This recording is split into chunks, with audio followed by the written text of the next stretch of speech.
আকাশবাণী কলকাতা। স্থানীয় সংবাদ পড়ছি সুদীপ বসু। প্রথমে বিশেষ বিশেষ খবর। রাজ্যের 4 বিধানসভা আসনে উপনির্বাচনের প্রচার অভিযান আজ সন্ধ্যায় শেষ হচ্ছে। ভোটগ্রহণ বুধবার 10 জুলাই। রাজ্যপালের পদের অমর্যাদা ও শৃঙ্খলা ভঙ্গের অভিযোগে কলকাতা পুলিশের কমিশনার এবং এক ডিসিপির বিরুদ্ধে শাস্তিমূলক ব্যবস্থা নিতে চলেছে কেন্দ্র। ডাক্তারি পাঠ্যক্রমে প্রবেশিকা পরীক্ষার নিট ইউজিতে অনিয়ম নিয়ে মামলায় সুপ্রিম কোর্টে আজকে শুনানির দিকে তাকিয়ে ছাত্রছাত্রী, অভিভাবক, প্রশাসক সকলেই। ভাঙড়ে চোর সন্দেহে গণপিটুনিতে এক ব্যক্তির মৃত্যুর ঘটনাকে কেন্দ্র করে রাজনৈতিক তরজা তুঙ্গে।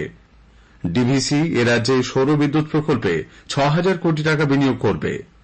সিকিম, পাহাড় ও উত্তরবঙ্গে একটানা প্রবল বৃষ্টিতে বিভিন্ন এলাকা জলমগ্ন। আসছি বিস্তারিত সংবাদে। রাজ্যের 4 বিধানসভা আসনের উপনির্বাচনের প্রচারাভিযান আজ সন্ধ্যায় শেষ হচ্ছে। ভোটগ্রহণ বুধবার 10 জুলাই। সবকটি রাজনৈতিক দলই মানুষের কাছে পৌঁছে দিতে শেষ মুহূর্তে জোরদার প্রচার চালাচ্ছেন। নির্বাচন অবাধ ও শান্তিপূর্ণ রাখতে নির্বাচন কমিশন অতিরিক্ত 15 কোম্পানি বাহিনী মোতায়েন করেছে। 4 আসনের জন্য মোট 70 কোম্পানি বাহিনী থাকছে। উত্তর দিনাজপুরের রায়গঞ্জে নির্বাচনে মোট 16 কোম্পানি কেন্দ্রীয় বাহিনী মোতায়েন থাকছে। নদিয়া রানাঘাট দক্ষিণের জন্য 19 কোম্পানি, উত্তর 24 পরগনার বাগদা আসনের জন্য 20 কোম্পানি এবং কলকাতার মানিকতলা আসনের জন্য 15 কোম্পানি বাহিনী মোতায়েনের নির্দেশ দেওয়া হয়েছে। রাজ্যপালের পদে অমর্যাদা এবং শৃঙ্খলা ভঙ্গের অভিযোগে কলকাতার পুলিশ কমিশনার ও এক ডিসিপির বিরুদ্ধে কেন্দ্রীয় স্বরাষ্ট্র মন্ত্রক ব্যবস্থা নেওয়ার প্রক্রিয়া শুরু করার নির্দেশ দিয়েছে। রাজ্যপাল সিভি আনন্দ বোস নিজে কলকাতার পুলিশ কমিশনার বিনীত গোয়েল ও কলকাতা পুলিশের ডেপুটি কমিশনার সেন্ট্রাল ইন্দিরা মুখার্জির বিরুদ্ধে স্বরাষ্ট্র মন্ত্রকের কাছে রিপোর্ট পাঠিয়েছেন। তার ভিত্তিতে এই নির্দেশ বলে জানা গেছে।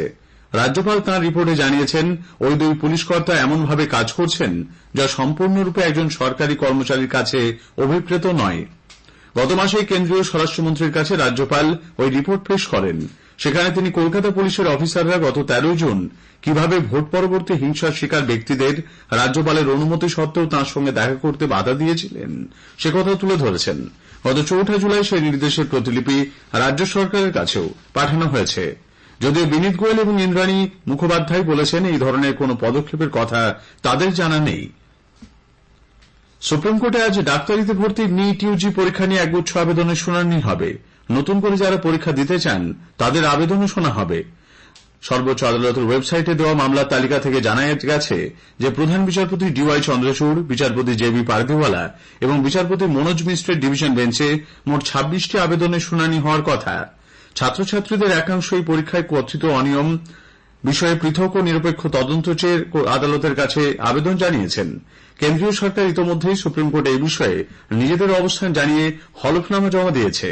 কেন্দ্র বলেছে এই পরীক্ষা যেহেতু বড় আকারের অনিয়ম বিষয়ে কোনো প্রমাণ মেলেনি, তাই নতুন করে নিট ইউজি 2024-এর আয়োজনের কোনো প্রয়োজন নেই। এছাড়া নতুন করে পরীক্ষা নেওয়া হলে লক্ষ লক্ষ প্রকৃত মেধাবী প্রার্থীর ভবিষ্যৎ ক্ষতিগ্রস্ত হবে। National testing agency NTA college বিশ্ববিদ্যালয়গুলিতে ভর্তির প্রবেশিকা পরীক্ষা সিইউটি ইউজি 2024-এর অ্যান্সার কি প্রকাশ করেছে। প্রার্থীরা আগামীকাল পর্যন্ত এই অ্যান্সার কি সম্পর্কে অভিযোগ জানাতে পারবেন। খুব শীঘ্রই চূড়ান্ত ফলাফল প্রকাশিত হবে বলে মনে করা হচ্ছে। এই প্রথম সিইউটি ইউজি পরীক্ষা হাইব্রিড মোডে নেওয়া হয়েছিল। 15টি বিষয়ের পরীক্ষা ছিল খাতা কলমে, অন্যদিকে 48টি বিষয়ে কম্পিউটার ভিত্তিক পরীক্ষা নেওয়া হয়। 13,40,000 প্রার্থী 261টি কেন্দ্রীয়, রাজ্য সরকারি, ডিমড এবং বেসরকারি বিশ্ববিদ্যালয়ে ভর্তির জন্য আবেদন জানিয়েছিলেন। কলকাতা পুলিশের আওতাধীন ভাঙড় থানা থেকে ঢিলছোঁড়া দূরত্বে চোর সন্দেহে গণপ্রহারে এক ব্যক্তির মৃত্যুর অভিযোগ ওঠায় পুলিশের ভূমিকা নিয়ে প্রশ্ন উঠেছে। গতকাল ভোররাতে ভাঙড় বাজারে এই ঘটনার দীর্ঘক্ষণ পর পুলিশ যায় বলে অভিযোগ। আসগর মোল্লা নামে 50 ওই ব্যক্তির বাড়ি ফুলবাড়ি এলাকায়। তিনি মাদকাসক্ত ছিলেন বলে স্থানীয় সূত্রে জানা গেছে। পুলিশ বলেছে ময়নাতদন্তের পরই মৃত্যুর প্রকৃত কারণ জানা যাবে। জানা গেছে রাতের পাহারাদাররা চলে যাওয়ার পর প্রতিদিনই বাজারে চুরি হচ্ছিল। নজর রেখে গতকাল আসগরকে ধরে ফেলেন তারা। খুঁটিতে বেঁধে শুরু হয় মারধর। লুটিয়ে পড়েন আসগর। ঘণ্টা দুয়েক ওই অবস্থাতেই পড়ে থাকেন তিনি। পরে দেখা যায় যে তাঁর মৃত্যু হয়েছে। পরিবারের লোকজন গিয়ে দেহ বাড়িতে নিয়ে যাওয়ার পর পুলিশ দেহ ময়নাতদন্তে পাঠায়। সিসি ক্যামেরার ফুটেজ দেখে তদন্ত শুরু করেছে পুলিশ। সিপিআইএম কেন্দ্রীয় কমিটির সদস্য সুজন চক্রবর্তী বলেছেন, মুখ্যমন্ত্রীকে জবাবদিহি করতে হবে। গণপিটুনিতে আবার মৃত্যু ভাঙড়, দ্রুত কলকাতা পুলিশ করে দেওয়া হলো যাতে ওখানে আর কোনো অসুবিধা না হয়। মুশকিল আসার মুখ্যমন্ত্রীকে তো জবাব দিতে হবে। এটা কি হচ্ছে? ভাঙড় থানা থেকে 200 মিটারের মধ্যে গণপিটুনি এবং মৃত্যু চুরির অপবাদে এই গোটা রাজ্য জুড়ে আইন চলছে। আইনের শাসন নেই, আইনের উপর মানুষের ভরসা চলে গেছে, পুলিশ অপদার্থ। রাজ্যে গণপিটুনি অত্যন্ত স্বাভাবিক ঘটনা হয়ে দাঁড়িয়েছে বলে বিজেপি সাংসদ তথা রাজ্য মুখপাত্র শ্রমিক ভট্টাচার্য মন্তব্য করেছেন। গণপিটুনি ছিল, গণপিটুনি আছে। সাম্প্রতিককালে সংবাদ মাধ্যমের কল্যাণে মানুষের সামনে এটা আসছে। 2021 সালের 2রা মের পর আমাদের যে 56 জন মারা গিয়েছিল তার মধ্যে কতজন গণপিটুনিতে মারা গিয়েছে সংবাদ মাধ্যমে আসেনি।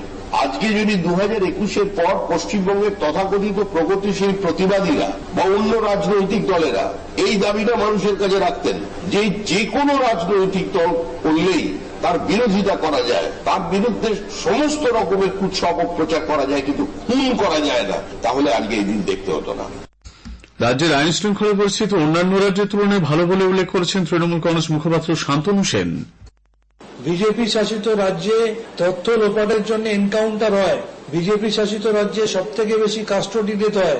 আর এই বাংলায় এই ধরনের কোন ঘটনা ঘটলে দ্রুততার সাথে পুলিশ নিরপেক্ষতার সাথে তদন্ত করে, দোষীদের চিহ্নিত করে এবং দলমত নির্বিশেষে শাস্তি দেয়। এই কারণেই আজও ন্যাশনাল ক্রাইম রেকর্ড ব্যুরোর তথ্য অনুযায়ী এই ধরনের বিক্ষিপ্ত কিছু ঘটনা ঘটা সত্ত্বেও পশ্চিমবঙ্গ ভারতবর্ষের অন্যতম নিরাপদ রাজ্য। সোশ্যাল মিডিয়ায় জাতীয় মহিলা কমিশনের প্রধান রেখা শর্মা সম্পর্কে আপত্তিকর মন্তব্য করার জন্য দিল্লি পুলিশ কৃষ্ণনগরের তৃণমূল কংগ্রেস সাংসদ মহুয়া মৈত্রের বিরুদ্ধে এফআইআর দায়ের করেছে। শ্রীমতী শর্মার অভিযোগের ভিত্তিতে ভারতীয় ন্যায় সংহিতার ৭৯ নম্বর ধারায় অভিযোগ আনা হয়েছে মহুয়া মৈত্রের বিরুদ্ধে। আকাশবাণী সংবাদের বিশেষ সাপ্তাহিক অনুষ্ঠান খবরের আয়নায় এ সপ্তাহের বিষয় কেন্দ্রের নতুন সরকারের কাছে জনগণের প্রত্যাশা। মতামত দিয়েছেন রাজনীতিক, আইনজ্ঞ, বিজ্ঞানী, শিক্ষক, ক্রীড়াবিদ, চিকিৎসক সকলেই। অনুষ্ঠানটি শোনা যাবে আগামীকাল রাত ৮টায় গীতাঞ্জলি প্রচার তরঙ্গে।